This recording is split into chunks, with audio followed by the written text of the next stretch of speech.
Oleme Rahvusraamatukogu värskelt rekonstrueeritud hoones ja see maja küll avatakse publikule alles aastal 2027 maikuus, kuid nagu minu selja tagant on kuulda, siin toimub elu sissekolimine, konverentside korraldamine ja nii edasi. Raamatukogu pool jaguneb siin selliselt, et kui varem oli kõik enam-vähem ühtemoodi raamatukogu, siis nüüd hakkab olema näiteks 3. korrus, hakkab olema kogukonnakorrus, kus tohib rääkida ja erinevaid igasuguseid niisama tegevusi teha.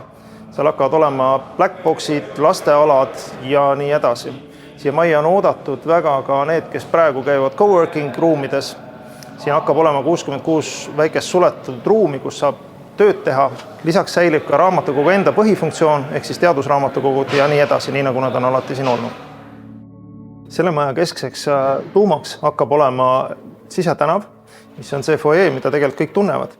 Aga siia foyeesse on praeguseks kokku koondunud kõikvõimalikud erinevad funktsioonid, ehk siis tulevikus loodetavasti nimetatakse seda kultuuritänavaks.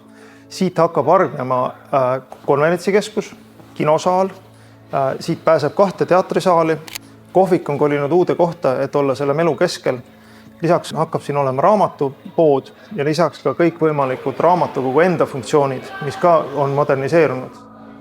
Rahvusraamatukogu hoones on säilinud väga palju ka pisikesi erinevaid ajaloolisi detaile. Minu paremat kätt paiknevad näiteks uksed, et tegemist on ühe hoonega, kus on säilitatud kõik vanad uksed, mis siin varem olid, küll aga uues kohas. Samuti on siin näha näiteks ajalooline kassaluuk, kust vanasti sai käia palka välja võtmas.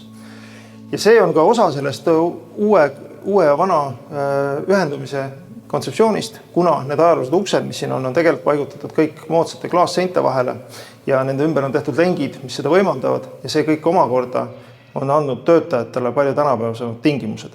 Muu hulgas ka töötajad ei paikne enam erinevates maja otsades, mis tähendab seda, et asutuse sidusus on palju parem.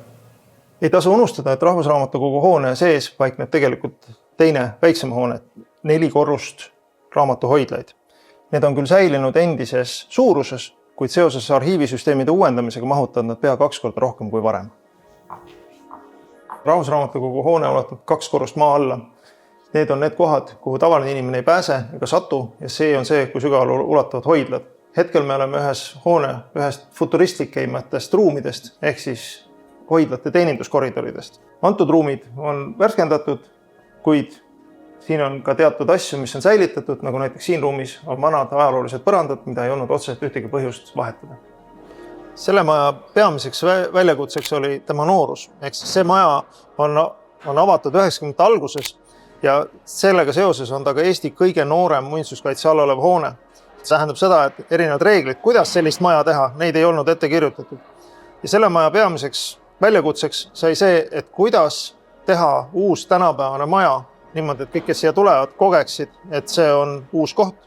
Samal ajal, et siin oleks alles see kultuurikihistus, mis teeb tast kõigile tuttava Rahvusraamatukogu.